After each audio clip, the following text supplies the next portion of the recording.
भूगोल की दृष्टि से अगर हम देखते हैं, शीरा की स्थिति बिल्कुल वैसी है जैसे राजस्थान में उदयपुर में सज्जनगढ़ की स्थिति है। जब आक्रमण हुआ तो छनपटा के नौले पर उसने बिठाया। उसकी आमा ने कहा कि छनपटा का पानी रोक दो, कब तक रहेंगे बिना प्यासे।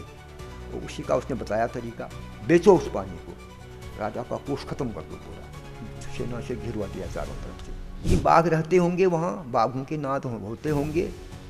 और हमारे समय में बचपन में हमने देखा है वो बिल्कुल बंजर ज़मीन थी, भूटियों के पड़ाव पड़ते थे वहाँ तिब्बतियों के। तो आजकल उसमें ITBP है, दिकतड़, ढिंगतड़, पीपल तड़, तड़ माने नीचा। कहीं बहुत बड़ा पेड़ है पीपल का, बरगद का और ये शिलिम का, ये बहुत वर्ष रहते हैं ये, और ये हजारों वर्ष तक भी रहते हैं कोई पेड़। तो उन पेड़ों के निचले हिस्से में या उनकी जड़ में जो बसासत है वो तड़ है, जहाँ सुरक्षा हो, जहाँ से लड़ाई झड़ाई कर सके, जहाँ कोई चढ़ न सके। ये जगह ढूंढी उसने, बहुत बहुत गजब की सब जगह है वो शीरा। वहाँ हुआ कि तय हुआ गया। उसकी अभेद्यता यह है शीरा की कि वह दो तीन तरफ से अछत पखाड़ है, पथरीले एकदम मजबूत, और केवल दो तरफ से रास्ता है शीरा जाने का। अब DD हाट नहीं था, आज का जो DD हाट है उसको दिकतड़ का नाम है उसका। ये जो तड़ शब्द है ये तमाम नागों के आगे लगा है पहाड़ों में।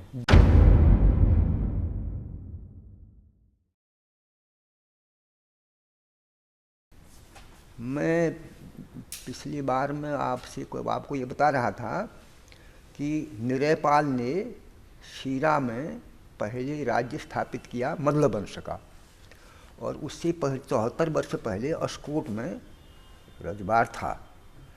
वो भी ड्यूटी से आया था, ये भी ड्यूटी से आए थे। और यहाँ आकर के उसने पहले अपना एक ब्राह्मण तय किया बतूली में, उसको जगह दी, और वहाँ से उन्होंने शुरू किया। ऐसी पद्धतियाँ रही होंगी हिंदुओं की। उसके बाद राजा ने तय किया कि अब कहाँ पर बैठें हम, किला कहाँ पर हो हमारा सुरक्षित। तो उसने शीरा को, जहाँ पर मलयनाथ का मंदिर है, उसी के दूसरे शीर्ष पर जगह तय करी। भूगोल की दृष्टि से अगर हम देखते हैं, शीरा की स्थिति बिल्कुल वैसी है जैसे राजस्थान में उदयपुर में सज्जनगढ़ की स्थिति है। बिल्कुल ऐसा ही है वो, अभेद्य ऊंचे पर टीले पर, जहाँ सुरक्षा हो, जहाँ से लड़ाई झड़ाई कर सके, जहाँ कोई चढ़ न सके। ये जगह ढूंढी उसने, बहुत बहुत गजब की सब जगह है वो शीरा। वहाँ हुआ कि तय हुआ गया। अब वो मलयनाथ के दूसरे टीले पर वो कोट बनाने का बनाया उसने।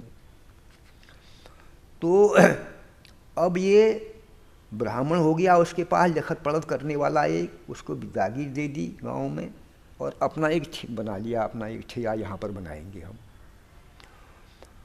अब वह जो था उसकी अभेद्यता यह है शीरा की कि वह दो तीन तरफ से अछत पखाड़ है, पथरीले एकदम मजबूत, और केवल दो तरफ से रास्ता है शीरा जाने का। एक रास्ता तो अस्कोट नारायण नगर, जो आजकल का कॉलेज है, वहाँ से होकर के आता है। उसमें जो मेरठी के गांव के ऊपर बघौर है, बघौर माने कभी बाघ रहते होंगे वहाँ, बाघों के नाद होते होंगे।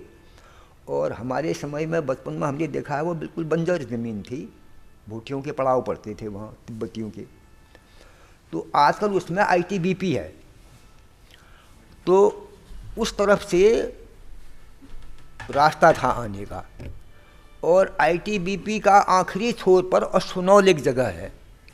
अश्वनौल में हमने देखे थे उतीश के पेड़ थे शुरू में, बड़ा घनी था आबादी, उस जंगल था वो, और उसमें काफल के, रियाज के, बांस के ये जंगल थे।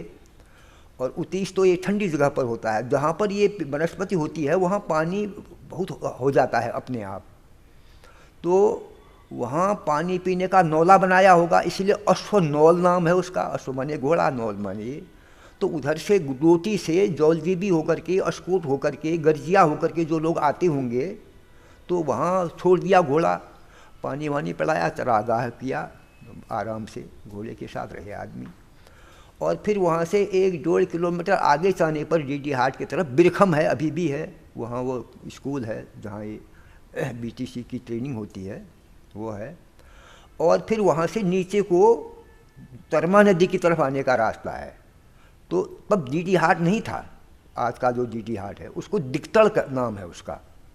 ये जो तड़ शब्द है ये तमाम नागों के आगे लगा है पहाड़ों में। दिगतड़, ढिंगतड़, पीपल तड़, तड़ माने नीचा।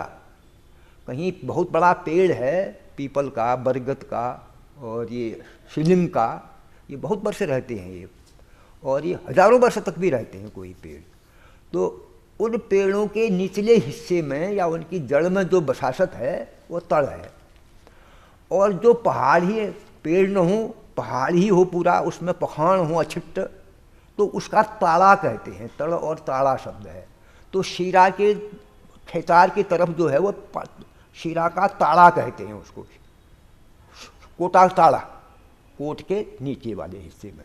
वहाँ पमशारी गांव है एक, तब यह गांव न रहा होगा, नई आबादी है वो। तो उस तरफ है, उस तरफ से भी वो नीचे फिर खेतार तक आता है वो, वहाँ से भी चढ़ने का नहीं है उसमें। और उसके उत्तर की तरफ पहाड़ ही है पूरा।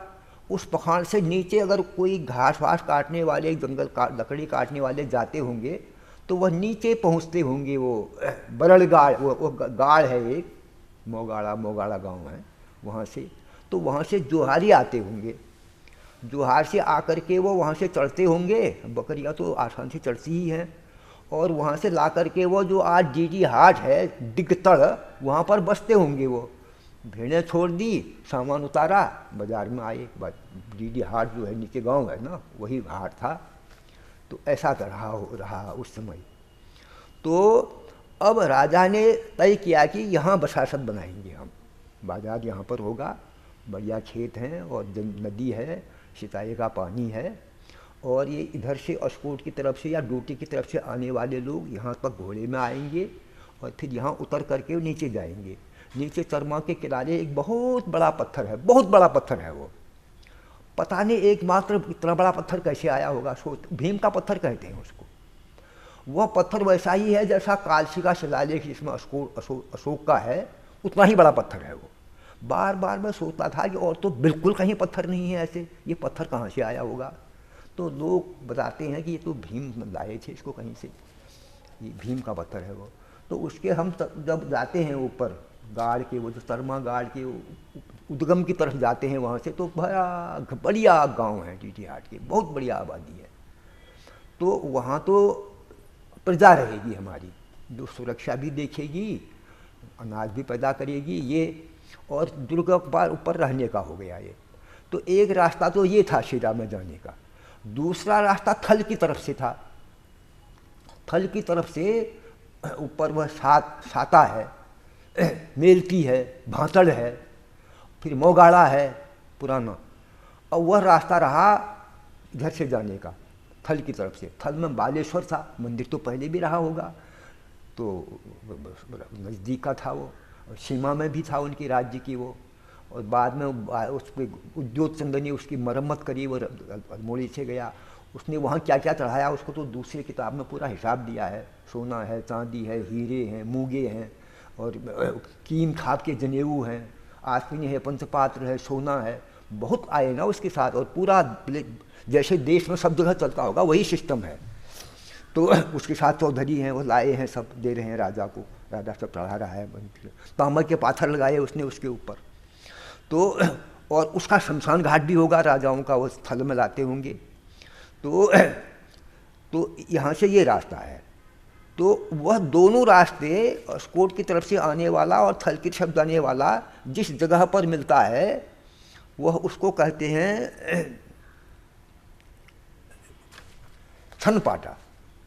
छनपाटा, छनपाटा ही शब्द बता रहा है। पाटा माने खेत, छन माने छानियाँ, कच्ची छानियाँ बनती होंगी, खंबे इकट्ठे किए, ऊपर से डाला, उसमें डाल दिया घास को, छोले वोले डाल दिए, हॉल्ट करें वहाँ पर आदमी।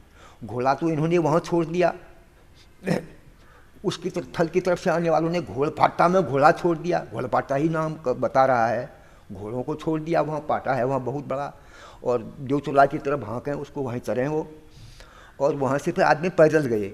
आगे फिर शानदेव है, शानदेव माने जहाँ से साक्षात मलयनाथ दिखाई पड़ते हैं, देव दर्शनी जगह है वो, वहाँ से हाथ जोड़े तो कहे। अब फिर आगे छनपटा में आए। छनपटा में एकमात्र पानी का सोता है, उसके ऊपर श्रीलंका पेड़ अभी भी है, और पानी कम था वहाँ पर। उसके बाद फिर 2-3 मील चलना पड़ता है पहाड़ में, वहाँ तो पानी है ही नहीं, सबसे बड़ी दिक्कत थी उसकी। और उसी छनपटा के नौले को बाद में रुखुपंथ का जब आक्रमण हुआ तो छनपटा के नौले पर उसने बिठाया। उसकी अम्मा ने कहा कि छनपटा का पानी रोक दो, कब तक रहेंगे बिना प्यासे। और उसी का उसने बताया तरीका, बेचो उस पानी को, राजा का कोष खत्म कर दो पूरा, सेना से घिरवा दिया चारों तरफ से। तो वो छनपाटा की जगह है। इधर अश्वनौल की तरफ से आने वाले और घोड़पाटा की तरफ से आने वाले लोग वहाँ पर हॉल्ट करते थे। वहाँ पानी है, श्रीलंका पेड़ है, छानियाँ बनी हुई है, वहाँ पर आप विश्राम करो। अब जिसको काम है कोर्ट में जाने का या मलयनाथ के मंदिर में जाने का, उनकी पारी लगाई। देखो पारी का हिसाब कर रहा है। इसमें केवल 15 आदमी एक दिन में जा सकते हैं, ग्रैंड टोटल जोड़ता है। ऊपर लिखा है श्री राह का भीतर जनेर शिराज। श्री राह माने राजा,